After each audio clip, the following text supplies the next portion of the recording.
தேர்தலுக்காக 8 முறை தமிழகம் வரும் பிரதமர் மோடி வெள்ள பாதிப்பின் போது ஏன் வரவில்லை என்று மதிமுக பொதுச் செயலாளர் வைகோ கேள்வி எழுப்பியுள்ளார்.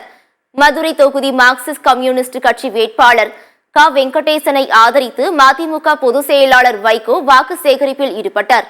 அப்போது பேசிய அவர், மக்கள் நலனில் அக்கறை இல்லாத பிரதமர் மோடிதான் இந்தியாவின் முதல் எதிரி என்று தெரிவித்தார். தேர்தலுக்கு 8 முறை தமிழகம் வரும் பிரதமர் மோடி வெள்ள பாதிப்பில் மக்கள் தவித்த போது ஏன் வரவில்லை என்று கேள்வி எழுப்பினார்.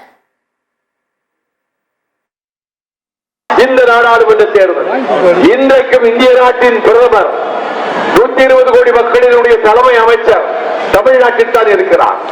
8 தடவை தமிழ்நாட்டுக்கு வந்து விட்டார்.